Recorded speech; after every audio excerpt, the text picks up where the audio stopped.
Hello, everybody. I'm Leslie, and I am here today with Trang Tran. How are you, Trang? Good, hi. Well, thank you for joining the Gwinnett County Public Library's teen programming for the Women's Career Day panel. We appreciate your time and thank you for doing this. Oh, no problem. I'm more than happy to do this with you guys. Thank you. I did want to introduce you. So just a brief overview of Trang's many accomplishments. She is currently the shop owner of Hello Rainbow Book and Toy Store in Duluth. She has a finance and marketing major from Baylor University in Waco, Texas. She was a museum buyer for over 8 years, and she is a mom of 2 to both Nora and Yuri. Hi.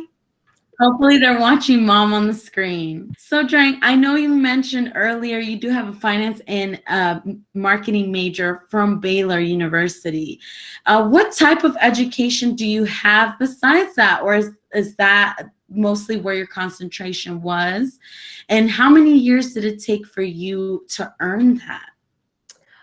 Of course, I graduated high school, if that counts. And then after that, I went to Baylor to get my bachelor degree. It's a bachelor in business administration. And so I guess I majored in finance and marketing. And then I did not decide to pursue an MBA or anything. So the highest level education would be a bachelor's degree. Awesome. Did it take the 4 years? Did you know the whole time you wanted to be in finance and marketing? Oh, yes. It took me 4 years to get that degree. Yeah, I mean, that's what I chose. I liked marketing, and then I added finance to be a little bit more secure. Marketing didn't seem like, everybody wants to be a marketing major, but I added finance 2 years in, took some extra classes, did some internships I did a marketing internship and a finance internship just to kind of make myself more marketable when it was time to graduate and find a job. What are some of the challenges you faced going into your career? Well, I graduated in 2000 and God, it was a long time ago, 2008. And so that was like recession time. We didn't know it's the recession coming on. And so the challenge was to find a job after I graduate. And so I knew that was going to be a problem. The year prior, make myself competitive against my, I guess, colleagues or peers and do an internship. And so I did do that. So that was the biggest challenge, was like a basic, like, am I going to find a job after I graduate? And I think that's still a problem these days. I think it's much easier whenever the economy started to pick back up. But at 2008, that was a lot of everyone's fear was, were we going to find a job, Absolutely. Certainly at the forefront with everything that's been going on with the COVID-19 pandemic.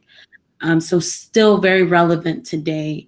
How did you deal with the stress in the workplace? Yeah, after college, I did end up with a job in commercial real estate appraisal. And then after that, I did my museum buyer job for 8 years. And so there were stresses. I mean, it's just like normal, like you're trying to figure out, this is my career, and, the stresses of the workload, initial workload, and the stresses of, coworker stress, dealing with all these personalities and, but to deal with it, just take it one day at a time, look ahead, set your goals, your short-term, your long-term goals. And at that time, my goals was to become a senior buyer or a director or vice president. And so working hard and staying on track, make sure that I do my job. And so that's how I handle it, just day by day, just one step at a time, right? One step at a time, a valuable lesson indeed. And Trang, Could you elaborate a little bit more on your journey to being the shop owner of your own business? How did you get there? Oh yeah, I mean that's every girl's dream, or most girls' dream, is to have their own like little boutique or their own, business following their passion. But that wasn't like fathomable in 2008, right? So I worked at QVal Properties as a commercial real estate appraiser. It was so boring. I did that for 2 years, and the work-life balance was off. It was not good. I was not happy. So I decided to quit. That was very scary. And decided to look for a new career. Growing up, my mom had her own clothing store. She's my role model. And so I went with her on buying trips, wholesale. I was very much part of her like business. I went out on the weekends, I worked, I dealt with the customers, I worked on her POS system, I did her inventory, I did all of that. But I thought that was just kind of normal. And so whenever a job came up for NLDC, HJ Lecture Start, the foundation was looking for a museum buyer, I said, well, I don't have any like concrete or experience, but I'm just going to give it a shot. Right. So I went into that interview and I, put my big girl pants on. I made sure that like I was confident I'm going to get this job. And I did. They hired me. They liked my energy. They felt that my experience with my mother, my finance background was compatible with the position. And then from then on, I mean, I loved it. I loved being a museum buyer. I loved working with the museums, the education department. I loved working with, directors, like very smart people, like paleontologist, the CFO, just being among all that, and then purchasing products for the customer's experience, the guest experience. Well, doing that, I loved my job.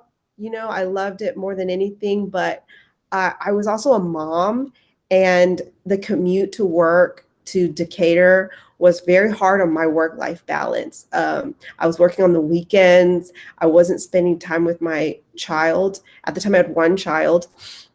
And so it was a hard decision to make. I knew that I was going to end up being a shop owner eventually after talking to several business owners during my career. And I took that leap of faith. I mean, after 2 years in Fernbank, I was like, this is the time. I'm turning 30. At the time I was 33. And if I don't do it now, I'm never going to do it. Right. So I just went for it. You just have to have the guts and do it. And so I did it. Wonderful. You mentioned being a mother, first and foremost. How do you balance your personal life and your career? Coffee, lots of coffee, lots of concealer. I'm not wearing any right now, but just like before you were just living for yourself, but when you have kids, that now you're living for them, and you just have to make time. You gotta wake up early. You have to plan ahead, plan days in advance how you're going to spend your time with your kids, your work, and do everything 100%. So I think planning is the biggest part. I work with my husband, so we work together on our schedule. We literally okay, so what's your week look like? What's your month look like? How are we going to plan our family vacations? Or how are we going to plan this? And really be intentional about your time and, spreading yourself among everybody. I mean, husband and wife time, and family time, and kids time, and play time. And so it's really just being intentional about the time that you have. You only have 24 hours in the day. Absolutely. Absolutely. What motivates you? My kids, I mean, like my daughter, I have a toy and book and toy store. So they love that. I mean, they loved they loved me being a museum buyer. They came with me or she came with me at the time. My daughter Nora came with me to the museum, but like just seeing them makes you want to work harder so that they have a comfortable life, and everything I do is for them. Absolutely. Who are your role models? I know you mentioned your mom earlier. Would you like to go back to her and elaborate? Yeah, I mean, my mom is definitely my role model. As I've said before, she had her own shop, she had her own business. So she immigrated from Vietnam in 1975, like literally on a boat. She came to a country where she didn't know the language and she had to learn.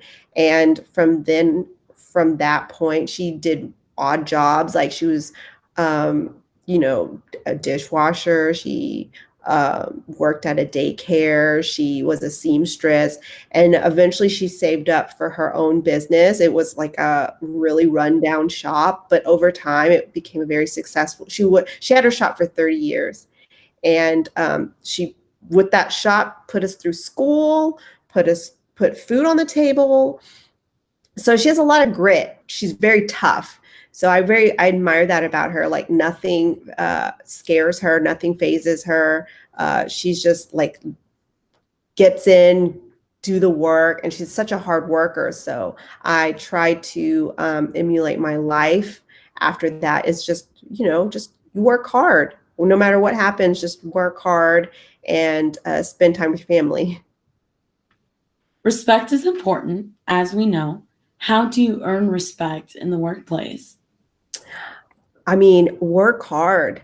You don't slack off. You just get in there, be genuine, and just show yourself, your coworkers, your staff, your boss that you're there to work hard. And so, like an example, I had a staff of 12 at Fernbank. I had a lot of people that I had to manage. And coming in, I mean, they probably didn't like a new manager, right? So there was a little resistance there, but I was going to earn their respect. And by doing that was I got in the work with them. I worked along with them. I didn't just say, "Oh, I'm your boss, so I'm not going to do any of the work." I took out the trash. I did everything that they did, and I did my work as well. I built a relationship with them, and I just showed them that I'm here to put in the work and I'm here to support them. So that's how I earn respect, is really just showing them that, like, we're a team, we're here together, and we're going to work hard together to reach any type of goals that we have at the museum. Now as a business shop owner, I mean, I still have a staff of 3, so I earn their respect by as well working hard, showing them that, like, I support them. So, and then I guess the community too. How I earn respect the community, I just show them I'm part of this community and I love being part of the community, and I also work hard. Going back to goals, what are your current short-term goals? Well, with the pandemic, the goals have changed. It's really just for 2020, the goal was make it through 2020. Like when we shut down in March, the goal was like, are we going to open? And then after we open was, are we going to stay open? And then after that, let's just make it through the year. And so for 2021, the goal is really just to get back on track. The first year we're open, we're like sales are going like this and going kind of steadily up.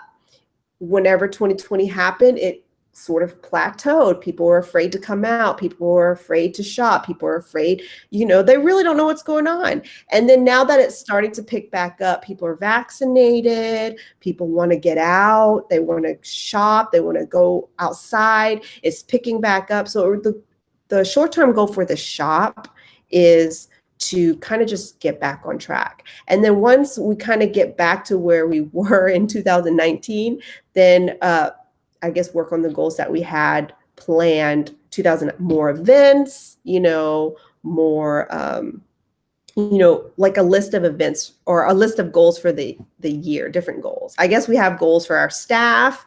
We have goals for the store. So, and then we just check them off as we meet them. Did you have any long-term goals? What are some of them? My long-term goal? Well, I'd like to open a second shop. I just love what I do. And so that was always like maybe a 10-year goal. Do you have any advice for people going into your field? My field as an entrepreneur is, first and foremost, it's not like for the faint of heart. Like, you know what I mean? You've got to go into it. It's not like, oh, this roses and ponies and rainbows. There's a lot of hard work that goes with it initially. There's obviously everyone wants to work hard, but you can't give up. You're gonna meet some obstacles along the way, and they're hard obstacles, but you just got to be able to push through them, focus on what your goals are, and then move forward with that. But I guess my advice would be like to just do it, believe in yourself, take that leap. If you are truly passionate about it, then don't do it without any regrets, Absolutely. Going back a little bit to this time last year, how has COVID affected your job? A lot. Like, we are a retail brick and mortar store, and so that required people to come in and shop, and we relied heavily on foot traffic.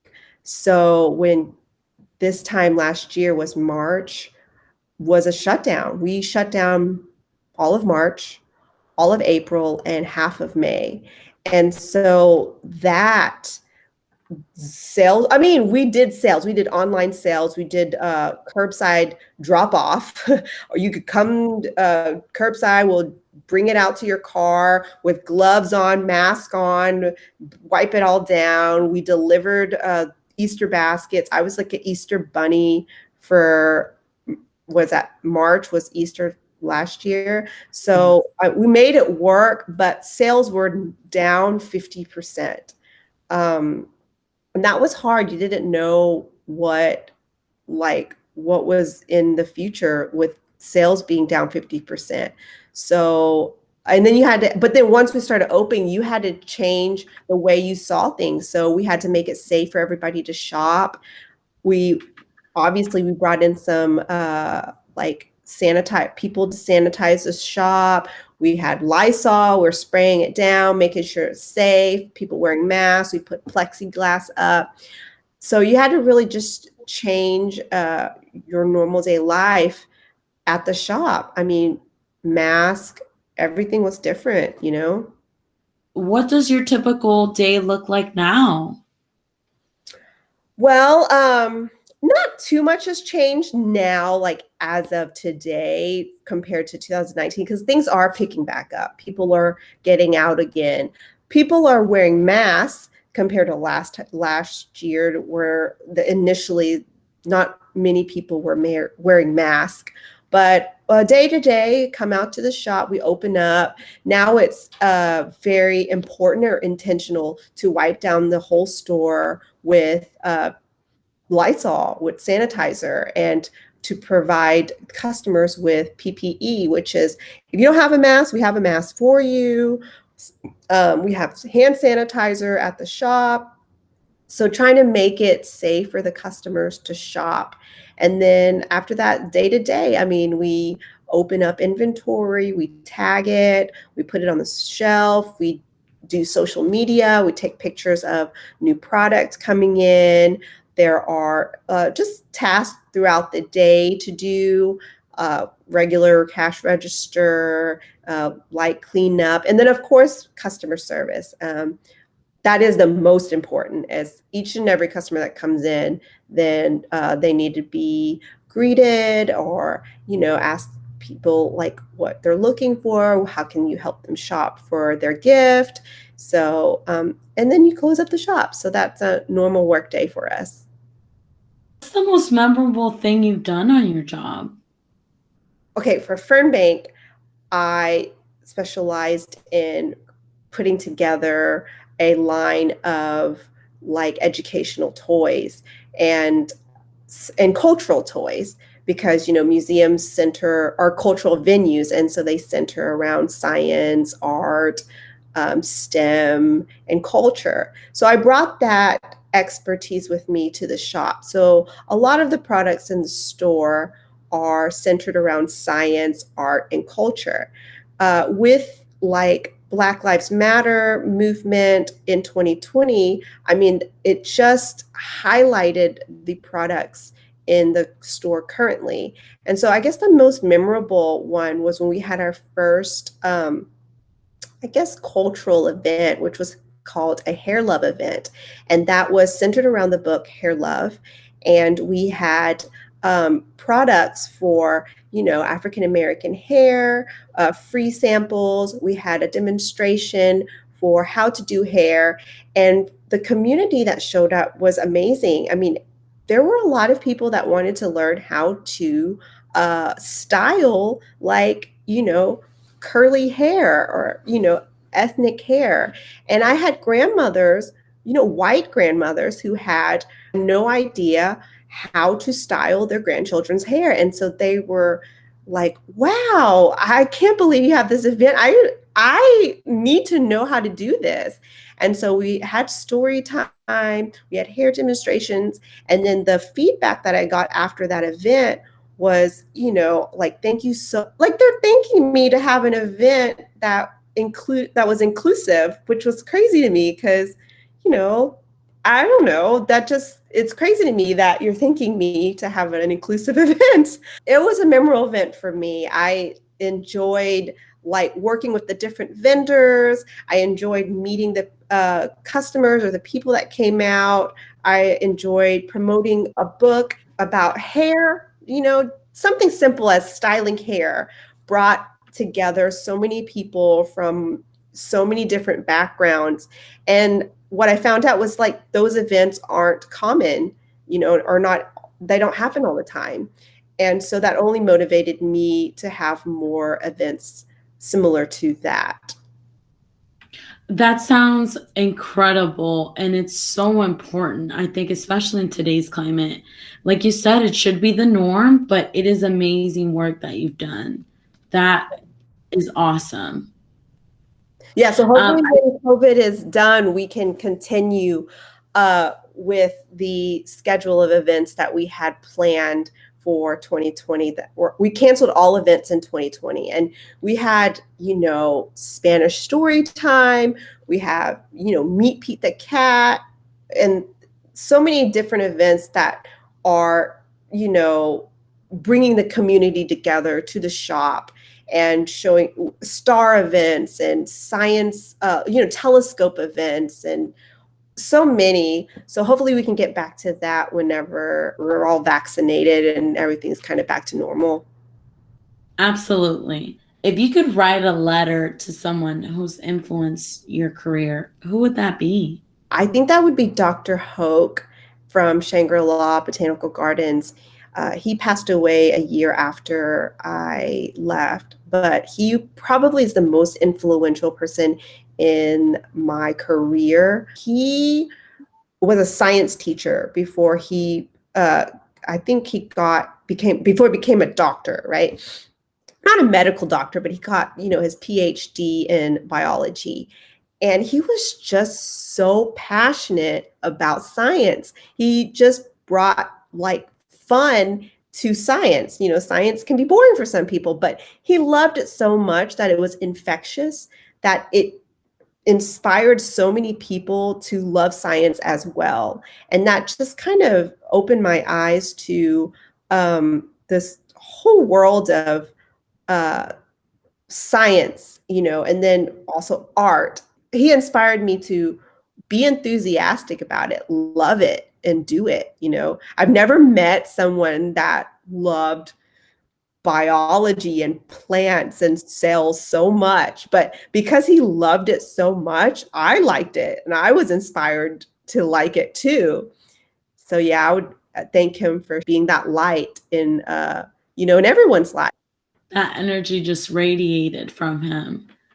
That's wonderful as well. What are your goals after your career has ended? I hope I do this till I'm, I guess 65, or maybe past 65. I used to work with these grandmothers.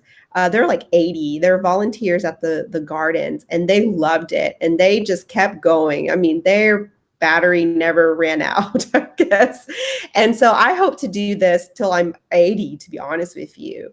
So what are my goals after I hope my career doesn't end. That means the shop would die. The shop would end. There's no more shop. You know what I mean? So I hope I continue to do this. But if I do decide, if something happens and I'm no longer able to be a shop owner of Hello Rainbow, then I would just spend time with my children, my grandchildren, babysit my grandchildren. I mean, nothing glamorous, just family is important to me. So I hope to spend my time with my family ultimately, Absolutely. One last question. Do you have a favorite book? And if so, what is it? What mine always changes because it's 50% a bookstore. So lately my favorites have been children's books lately. So I love Mo Willems. I love his work in terms of children's books. Oh, the Thank You book, me and my daughter read all the time. So that by Mo Willems is amazing. Anything with Piggy and Elephant, I love, right? We love pigeon books. Obviously, Pete the Cat. We love Pete the Cat books. So I get in order of, I guess, top 2 authors would be Mo Willems, and then second would be James Dean. As a mom, I like for Mo Willems, it's easy to read. It's a great intro to teach your kids how to read, and it's funny. Those are my top 2. Thank you for your candor, Trang. That definitely brings us to our conclusion, but I'd like to extend a heartfelt, warm thank you and a show of gratitude from us here at the Duluth Library Branch. Thank you.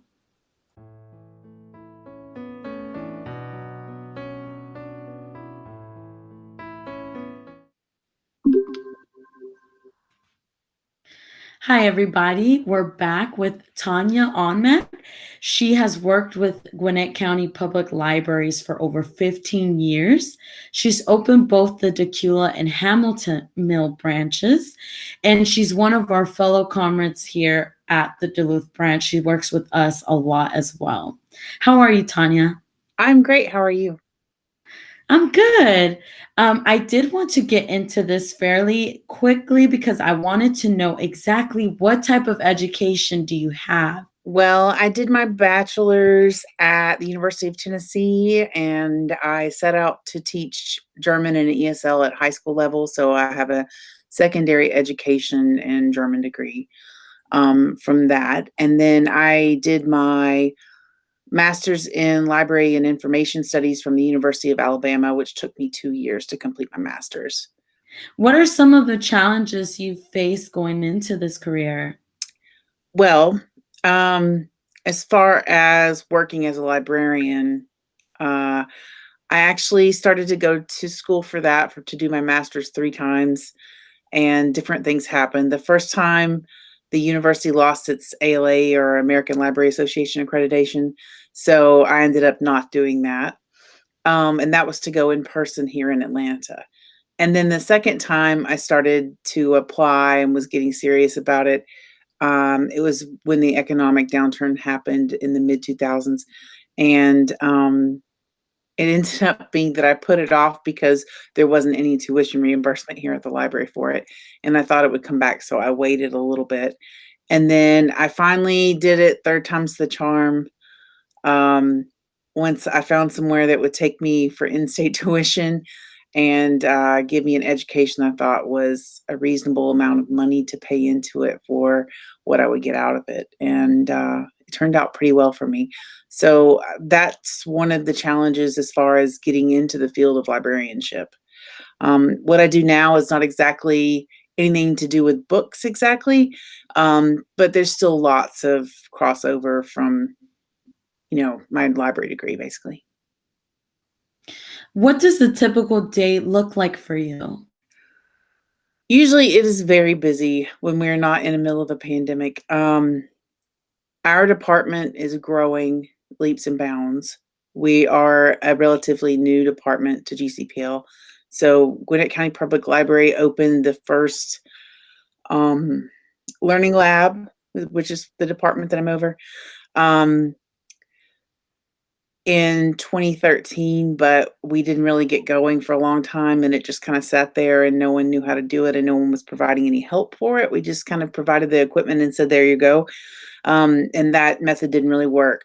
But I've been doing this for several years now, and I'd say about 4 years ago, it took off quite a bit. And a typical day for us, I'm the Learning Labs manager, and there are several specialists. We now have a supervisory librarian below me. So there's 3 levels to our department right now. But a typical day for us could be anything. We do our own outreach. We do a lot of our own marketing. We help people through one-on-one appointments for help through our Book a Librarian service. And just before the pandemic last year, in February of 2020, we did, I think, close to 140 book librarians in 1 month. And that's mostly was at that time 5 people doing most of those. I may have done 2 or 3, but for the majority of people, it was quite a bit. One of the people that work in my department as a learning labs specialist did 100 book librarians within less than 3 months, like 2.5 months. So we're busy. We have a lot of people that need help. We have customers that need help, and we are very good about scheduling those pretty quickly and getting them done.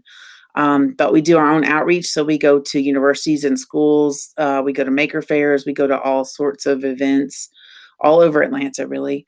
So it's usually very busy. And our calendar of schedules for all of the people and where they are and where they're supposed to be is usually pretty crazy. It's color coded. And it looks like a nightmare when my husband looks at it. He's like, I don't know what's going on this calendar, but something is going on. And I'm like, everyone it just has to follow the calendar, schedule themselves, put it down, and just stick to it. And somehow we get through it. But it's changed quite a bit since the pandemic. We've limited our appointments in person for one-on-one help as much. And it's been really a big thing for our department. It's been challenging. How has COVID-19 affected your career? Well, for a while last year, the library was actually closed. When we first, COVID first hit the US and they were trying to keep the hospitals from becoming overrun, the library was closed for a little while because we didn't really know much about it yet, and it took a while to figure it all out. And then once the library reopened, we reopened, but without the learning labs for a little while.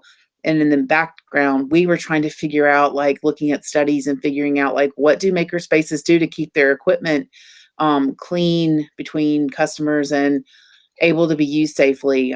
We bought disposable covers for microphones because we have AV equipment that people can use in our department. Customers can come in and use advanced equipment, microphones, recording software, all of that on their own in our space here at the library. And all of that had to be worked out on a plan to keep everyone safe and happy. So we spent a lot of our time doing that, and we were working from home during that time, making a plan, basically. And then we ended up reopening the learning labs, and they were open for a little while, but we went back to curbside service recently, but we're about to reopen again. So the library's tried to stay open. We've been open more than any other library in Metro Atlanta. So we've really tried to meet our customer needs, but it's been challenging for us as well. Certainly. With all those challenges, how do you deal with the stress in the workplace? I tend to if I start feeling stressed, I tend to take more walks. I'll even go, you'll find me looping the parking lot. Sometimes I'll go out on a little break if things are getting crazy and I'm like, okay, between this and the next thing I have to do, maybe I need to go take a little power walk. And you'll see me make a loop around the entire parking lot, which is pretty big at Five Forks because you can go around the back of the library and loop that parking lot. And it probably takes me about 10 or 15 minutes to loop it all at a reasonable clip. But I'll do that a couple times or maybe once and just take a little stroll to get some energy out. And that helps me a lot. As far as those weeks when we have so much coming up and so much to do, I just try to do my best and, you know, keep myself calm as much as possible. We have really great customers, so it's rarely something stressful about like a customer interaction or something like that. It's usually just that we have so much to do because our requests for help are coming in so fast and furious that it's like, I don't know who's going to do that or when we're going to get to that, but we got to get it because they have an assignment coming up. And a lot of our users are people that have things due for university or school or auditions online. We have a lot of voice actors that come record with us and things like that, or podcasters who have an upcoming deadline they have to meet because they have their next podcast scheduled to come out. So it varies like that, but we try to do our best. We're flexible with folks if they contact us. It's just, take it one day at a time and try not to get too stressed about it and think about all the people you do get to help. Flexibility, going back to that, how do you balance your personal life and your career? Well, I am lucky in some aspects because some people have large families and they have to take care of them. In my case, it's just me and my husband. We met later in life. We don't have any kids. So it's just us. And so occasionally one of us will be caught working a little at home in the evening. But I try to keep my time at home, like relaxing, and not to get too overwhelmed. And sometimes if I get mad about something, I have a really good policy about not answering until the next day. So if something goes wrong or if someone's unhappy about something, I'll sometimes take it in or meet with them and ask questions and then not respond until the next day. Sometimes I find sleeping on it helps. Same with emails. If you ever have something like that and you're kind of irritated, don't send an email back right then. You should take a break and wait, because you're not going to feel the same later. It's a good, healthy thing to like take a step away from it and not to just be, reactionary. Absolutely. And I think respect is important. But also, how do you earn respect in the workplace? That's kind of an interesting question for us as a department, since we were a department that didn't exist in the beginning. And then we started doing it. And in the beginning, it was me and one of my staff members doing it each part-time while we did other work. And we kind of started off without much direction at all. Even our supervisor really didn't know like what we could and couldn't do at first. So we just tried to guess and think about what the goals of the library were. And we have a strategic plan and all of that in place. And we would think about, okay, maybe we could do this. Let's ask some questions if we can do this or not. But it was kind of interesting because in the beginning, I don't think anyone really expected anything to come of our department. And then now we're growing. Eventually, we'd like to have 15. There's 15 library branches. We'd like to have a learning lab in each one. But I don't know that people really respected what we were doing in the beginning. And occasionally I still get questions like, why would a library offer these things? And I'm like, because people need them to improve their lives. They need them for job opportunities and they need for other, personal reasons or getting school projects done or anything. We have, retired folks that are trying to become voice actors. And I think that's a great thing. I mean, there's so much of that going on in Atlanta with filming. We get a lot of people who are filming auditions and things like that. But I think in the beginning, it was hard to get respect because people were like, what are you doing? This is some side project that's not going to last or something.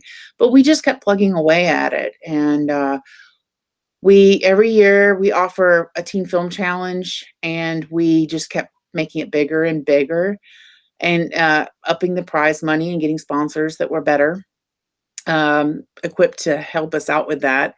And it worked out really well over time, but I think we just kept plugging away at it and hoping that someone would notice that we were getting, some goals accomplished for the library. It's hard when you first start out on something like that, like being a new department. But right now there are 4 learning labs and we're expanding into 8 in the next couple of months. Duluth is included, by the way, so we're very excited. Yeah, the new Duluth branch will have one, and the new Norcross branch that's moving to its new location will have one. And then Swanee and Peachtree Corners will be our new ones. And we currently have one at Centerville, Five Forks, Lilburn, and Hamilton Mill.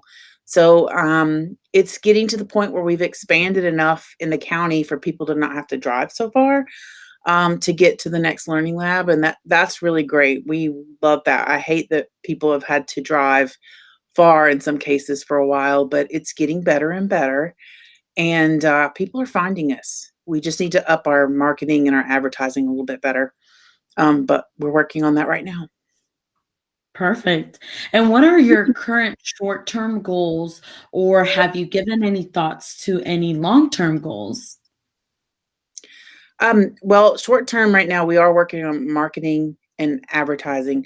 We have customers that come to the library that don't know we're here, and we haven't quite been able to reach them. They don't notice that the learning labs are in their buildings.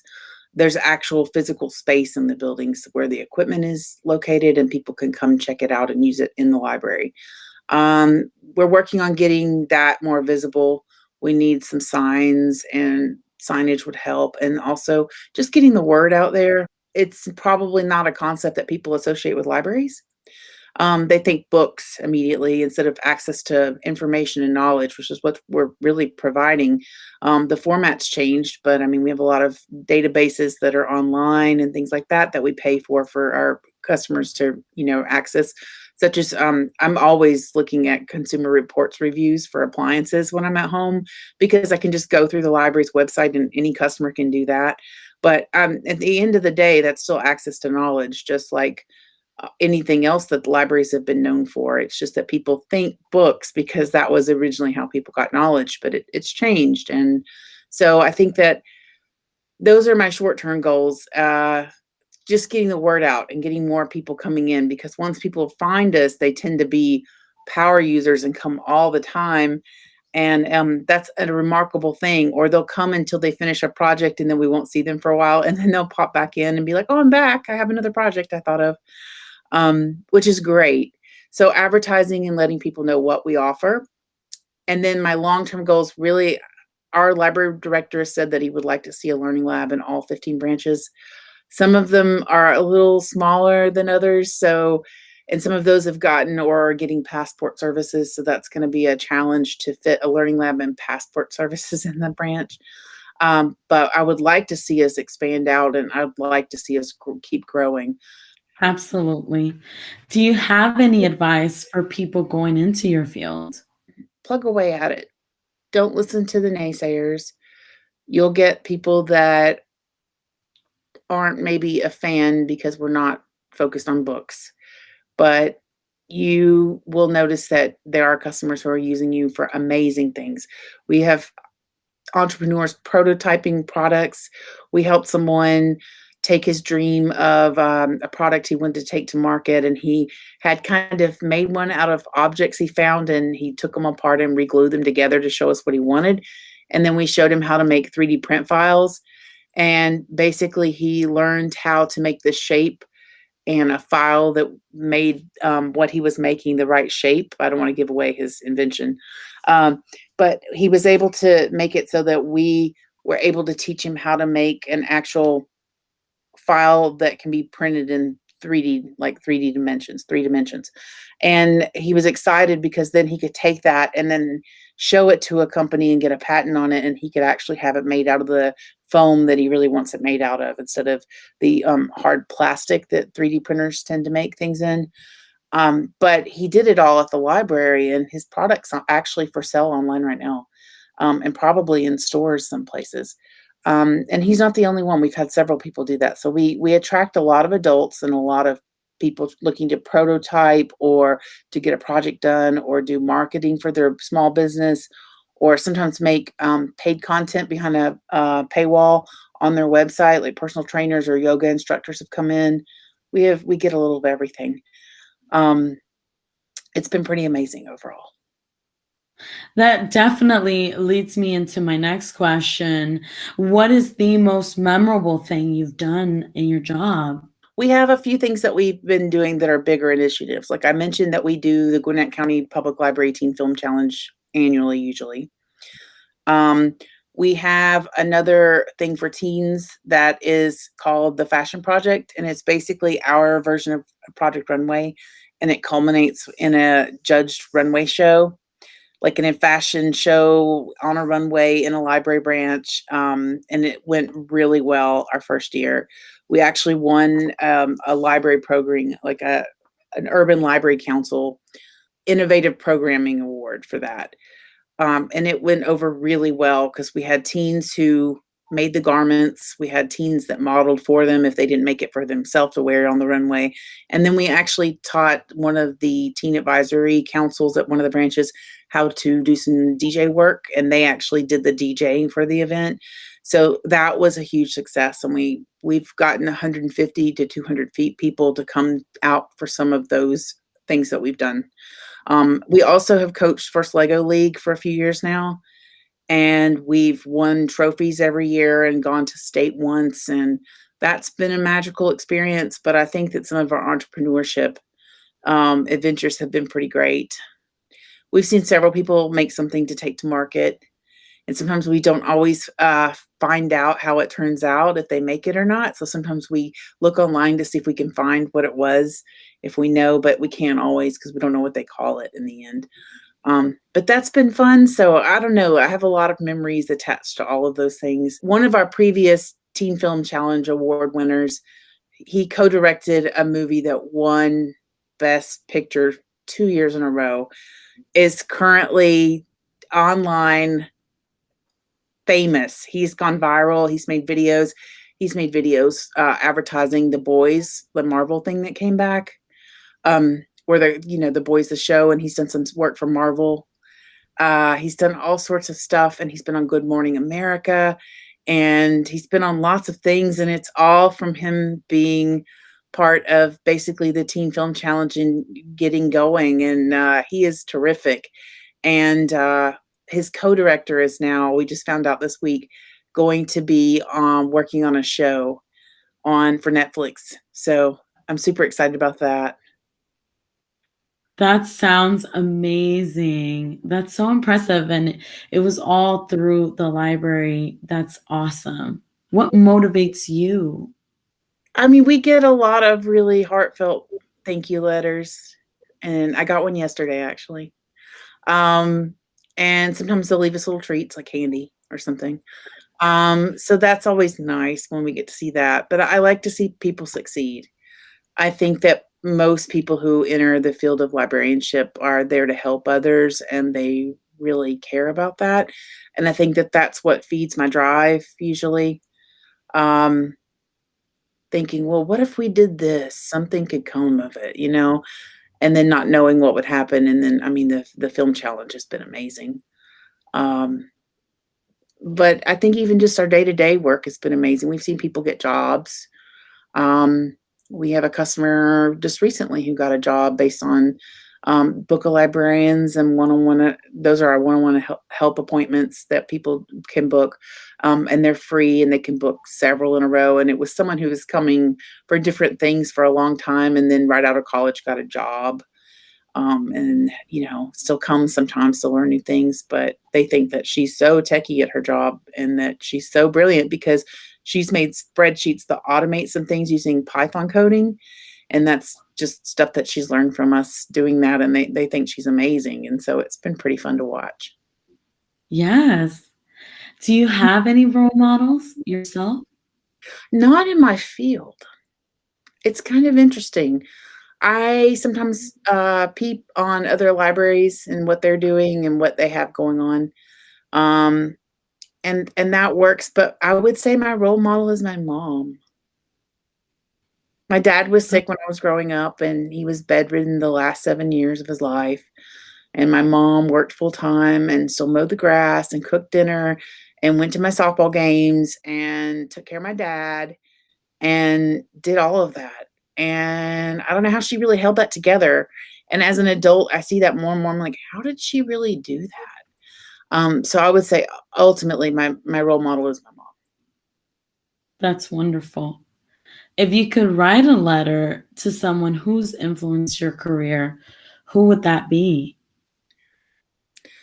Oddly enough, when I was in college, a lot of my people that I knew, I ran a student organization and our sponsor was a librarian, so maybe that. But a lot of my friends have ended up librarians. It's really weird.